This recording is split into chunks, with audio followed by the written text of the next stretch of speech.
Hey, this is Misty, your very confused 20-some-year-old friend. I'm back to give you some life updates. You know how I love existential questions, right? The purpose of life and all. I've been itching for a break from reality lately. So many things are happening that are out of my control, which isn't new, but I still care. On top of that, I'm finally quitting the job that makes me feel underemployed, but I'm not sure feeling unemployed will feel any better. With all these questions, I decided to run away for a little. Capitalism at its best, I guess. I can't afford to solve my problems, but a flight to Japan, I could afford that. And let me tell you, the biggest hurdle was getting there. This is Misty waiting for the plane that was delayed twice, still hopeful. And this is Misty after a 6-hour flight to Paris and waiting to hop on a 13-hour flight to Japan. Clearly not having so much fun yet. 2 days after we finally arrived in Tokyo, our first stop, 7-Eleven. Oh, the kebab's open. Kebab. Japan reminds me so much of Taiwan, even just within the first day. I give this a 7 out of 10. Dessert time. I give this an 8 out of 10. We kept day one slow. We did some sightseeing, walking around the neighborhood. That was all. Was day one in Tokyo alone worth the flight? No, but it was the first time that a flight almost took me out. But I was sure glad to be back with my friends. And for a minute there, my only problem was the never-ending layover.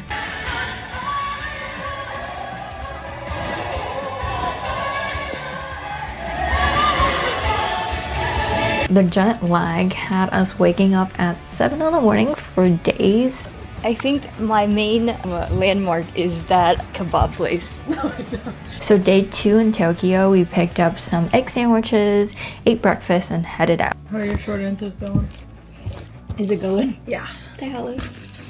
Little did I know my daily 2,000 steps would become 20,000 steps. Okay, no. Let me show you guys my steps because this is the week before, right? Shima? And then this is, yeah. 我要饿死了。哇，一点味道都没有。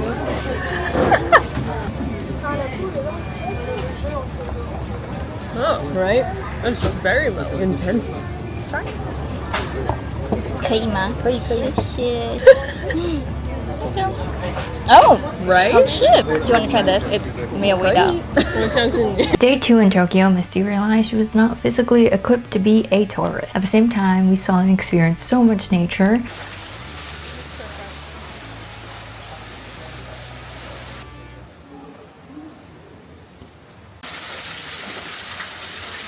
And also just as many tourists. Side note, like I have never seen as many tourists in my life, like in one place. Like in the whole year in Taiwan, it was rare to see another foreigner. I don't know, it's just like an observation. Also, the internet definitely warned us of the lack of trash cans around, but surprisingly, there was a lot of public bathrooms at the place we visited.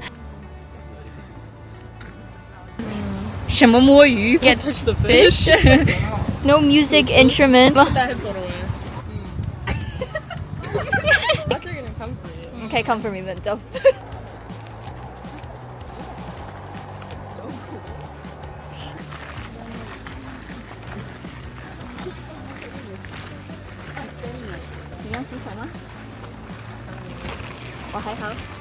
I think the shrine we visited on the first day was my favorite in terms of vibes, but in terms of walking, not really. You put it in and then you shake that and then it comes out halfway. So just remember your number. So shake it and then like 倒出来 and then look at the number and then go pick one.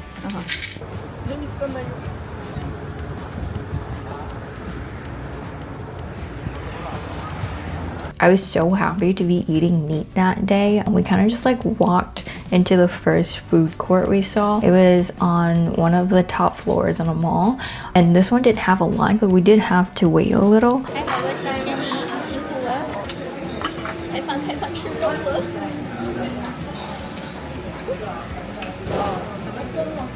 I'm very glad we decided on this.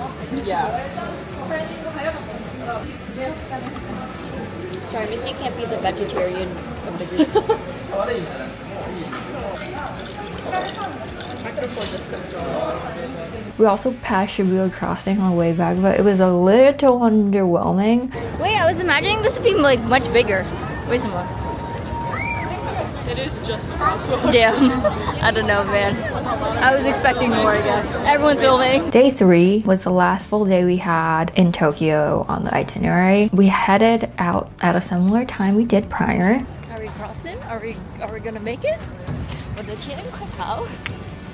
Our goal that day was the National Museum in the Imperial Building, but here's the thing. If you guys travel internationally, you will notice that Google Maps is a lot more accurate than Apple Maps. On Apple Maps, it said it was open, but on Google, it said both were closed. We still made our way there. We stopped at a small shrine near the entrance of the park, and I mistakenly brought my most expensive purchase there. I really like beads, like the bracelets. I have a couple I brought from Taiwan, and at least one that was on the pricier side, but this bracelet wasn't in the plans. I walked up to the seller and I picked one up without looking at the price. I believe it was a cheaper bracelet. I asked if she had a smaller size. She said she would resize it for me. But then she shows me this one, saying that it's special because it's a Japanese bead. I don't know. It looks like this. She told me the price in yen, which flew over my head. I swiped my card and I realized I just spent like $50 on a bracelet. Anyways, that was that. I got a bracelet, I guess. We finally get to the museum and we're really happy that it was open. They had machines you can purchase tickets at with different language settings, so we were able to get in smoothly. Here are some clips of the museum. Personal opinion, I think Japan is a little weird on their photography rules. Like some things you can take pictures of, but some you couldn't, so you have to like watch out for like the signs. There's usually like people holding signs where there's like a don't take a photo of this thing like right next to it.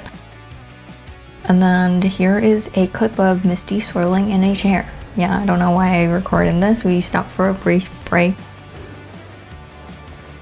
Later we got sushi at the first restaurant we saw near our next stop. I believe it was a chain store. They had like the same 10 plates going around, and Misty doesn't like raw fish, so the shrimp was really good, and they had like hot water and matcha for free that you can make yourself. I was told I couldn't film myself in this restaurant, so you're gonna notice no more eating clips for the most part. We headed over to another shrine, and this one was packed. It was really cool. I heard a lot of Chinese. I'm walking towards the shrine. I guess like everybody was on vacation when we went. 我有钱，我有现金。Also, they had the fortune stick thing at the shrine as well. It was 100 yen, and it did a great job getting multiple 100 yens for me. We took a small break near the water. Shout out to my friends for putting up with me complaining about walking the entire trip. Like I should have known, like you're going to Japan, like everybody says, like, you know, lots of steps, but like sorry, like my daily average is like barely 2,000 steps. The one thing we did make sure to book in advance was team lab tickets. The line was still a bit long. When we got there, it was moving pretty quickly. Also, we were all very unsure about like the whole taking your shoes off activity at first, but later, like I found it to be the most fun. I think like me and my friends all agree that the water part was the most fun. It was quite a interactive activity, and yes, this is the Instagram spot where everyone and their moms seem to have a photo of.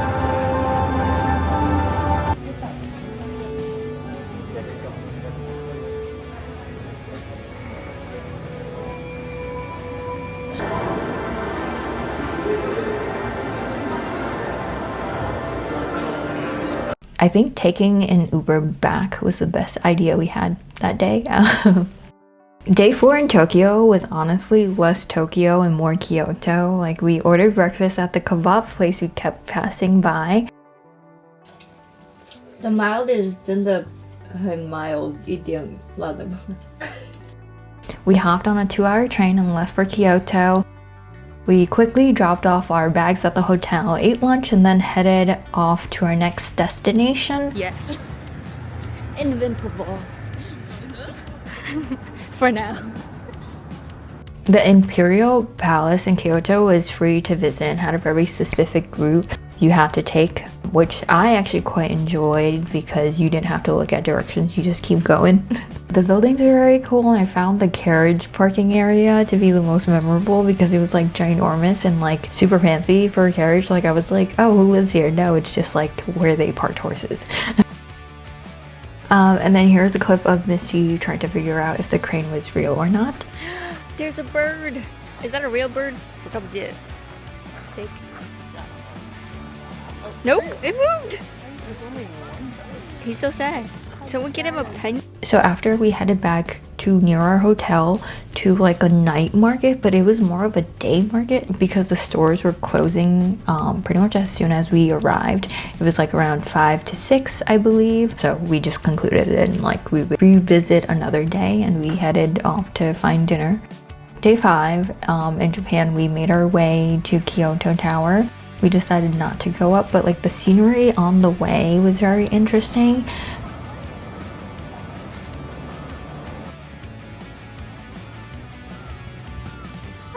Never out of stock our greedy human desires. That is very true.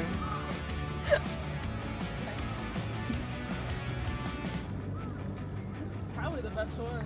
I agree.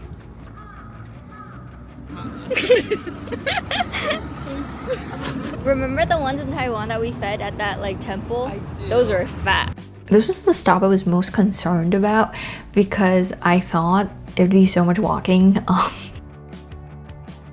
But we decided to take a quick tour, take some photos, and headed off. He's caged up, we should move. Let my man free. For your sake. It was so very cool, but again, as expected, a lot of people. There's no way we can avoid everyone. No possibility. We're just gonna be in the background.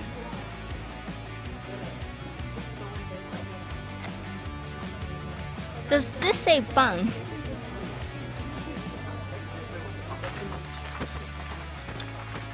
We can't go in here. We headed off to look at smaller shrines in the area. This was honestly one of my favorite stops due to the lack of crowds and so much nature. I'm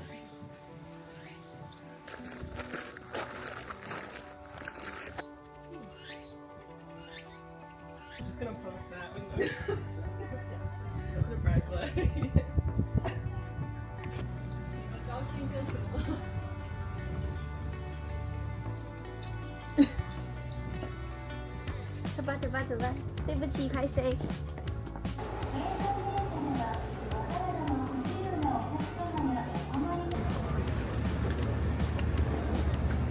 We ended the day off back at the market.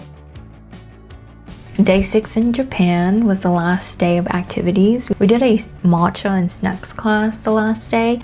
The speaker spoke Japanese but also did his best to translate the instructions in English. I think you guys should definitely consider taking a class or two. It's a very effective way to learn about culture. Our last stop was a bamboo forest.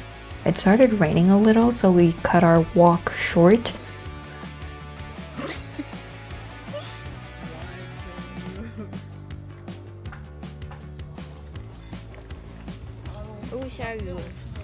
Yeah, maybe we don't. 来了，出出来了，出出。